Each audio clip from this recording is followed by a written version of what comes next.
tests for diabetes. Blood glucose levels, what's fasting? No caloric intake for at least 8 hours. That's textbook. You'll see it done in shorter order than that, but 8 hours. Normal is below 100. The normal blood glucose is below 100. Yet below 70, you can consider less than would be hypoglycemic. So 70 to 100 is the range. Higher, we see diabetes, we're calling it diabetes with greater than 126 milligrams per deciliter. A casual blood glucose is simply, if I just picked one of you, didn't ask when your last meal was, and just decided to test your blood, casual would be greater than 200. We don't often do that. We usually will check blood glucoses in relationship to oral intake. What's an oral glucose tolerance? That's oral glucose tolerance test. That is, you're given a carbohydrate load. So you'll go into the office and you're usually given a sugary drink. And it's a measured load, so you know how much glucose you're giving. This is after the patient has fasted all night, and you give them a measured amount of glucose, and then you test blood glucose levels every couple hours to see, we see that it drops off after about 2 hours, and someone who has, after 2 hours after that, of a level greater than 200, that's diagnostic for diabetes. Another test you're going to see is a hemoglobin A1C.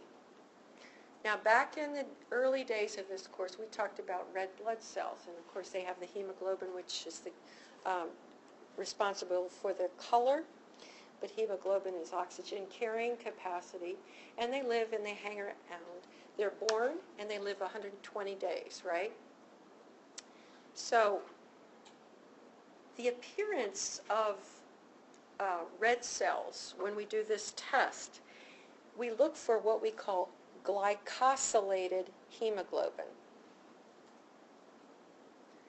And that is effectively, when we're looking at the cells of this person, we take blood and we run it under a special machine. We look at the appearance of the hemoglobin in these cells. And hemoglobin that's come in contact with lots of glucose has a different appearance than hemoglobin that has come in contact with less glucose in its short little lifespan of 120 days. And it has to do with the rate at which the glucose becomes attached to the hemoglobin and the molecule. And it's not, it has nothing to do with the insulin. It just has to do with the blood sugar. And so this says to you, oh, well, instead of me checking blood sugar on a patient, they say, yes, I've been really good on my diet and I've done everything I could, and their spot glucose is high on that day in the office. It used to be that's all we had. Now we routinely do A1Cs because instead of a snapshot of that one day, it's a way of checking up on what, are they really keeping their sugars under control. Because if they have more than 7% of their cells are glycosylated, we know, hey, they haven't been watching their carb load very much over the last 3 months, right? Because those red cells theoretically have been around for 3 months. Not all of them all at once, but it's just an average. Does that make sense? You know, it isn't like 120 days all the red cells go away and there's a new batch. They're constantly in flux. But if the majority of them, over 7%, are glycosylated, we know that, hey, maybe you're not doing so well with your diet or your sugar control. And it will cue us in that they need a little more education and help with diet and or insulin administration and or oral anti-diabetic agents. We also look at urine, and we want to see no sugar in the urine, no protein in the urine, and no ketones in the urine. These are not things that normally are present in the urine, and we don't want to see any of them in the urine. Now, you starve yourself, you're going to have ketones in your urine, but you're not going to have proteins and glucose in your urine unless you're overloading and it's causing a spillover in the kidneys. We will look at this more next week in depth, in more depth than you probably want to, but glucosuria is glucose in the urine. We don't want to see that. Proteinuria is protein in the urine. We don't want to see that either. Ketonuria or is ketones in the urine. And that indicates that this individual for energy is having to break down muscle and or fat, protein and or fat. Or they are having a lot of, which could cause a metabolic acidosis, right?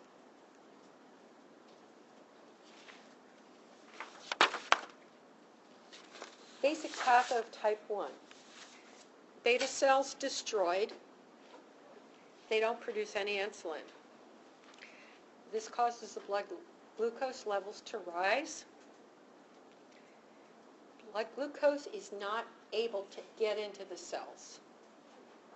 So this person then, in order to survive, their body turns to fats and proteins for energy. This leads to weight loss, muscle wasting, ketosis. So the treatment is to give exogenous insulin, either injections or by the pump. Either way, we're giving it artificially. Usually type 1 is some sort of genetic or environmental trigger.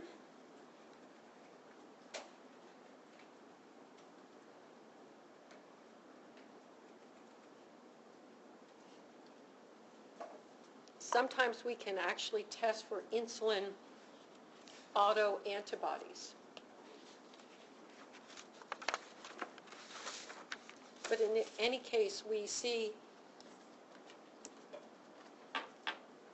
in type 1, the pancreas doesn't make any insulin, so little or no insulin goes into the bloodstream. Glucose builds up, and this person's going to present with hyperglycemia. Type 2, the beta cells still make insulin. The cells just can't respond to it or don't respond to it. And often you'll see those alpha cells start overproducing glucagon. So you'll see the blood sugar go up. So both are hyperglycemic states. Do you see that? The cause is different. The treatment is different. So, what are the reasons you get type 2? You can have peripheral receptor insulin resistance. So within those body cells, they can't respond to the insulin. You can have changes in the pancreatic beta cell release of insulin and production of insulin because they get exhausted from keeping up with high blood sugars. Now, 90 to 95% of these are type 2 diabetics. Risk factors are genetics, environment, obesity, sedentary lifestyle, and poor diet. Now we find a higher incidence in lower socioeconomic groups. Why do you think that is?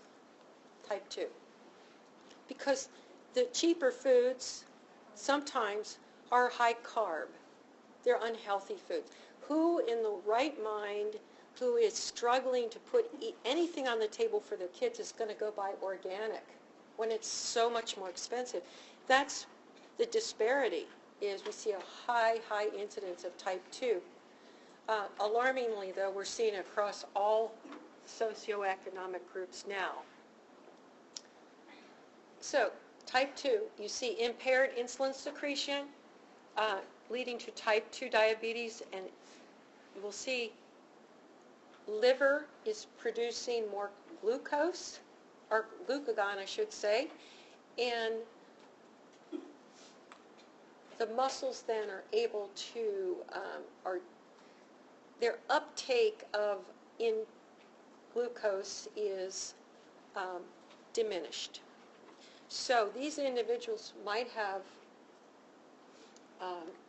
glucose available, but their muscles and their body cells can't use it, and so they have weakness, right? The insulin is there, the sugar is there, but it's not functioning. Here's a very telling slide, I think, on if we look at what's going on in the country. We see the predisposing factors leading to insulin resistance, leading to impaired glucose tolerance, leading to increased beta cell production of insulin. So we'll see high insulin levels. Beta cells become exhausted. They don't produce insulin for the degree of insulin resistance, and therefore we see type 2 diabetes developing.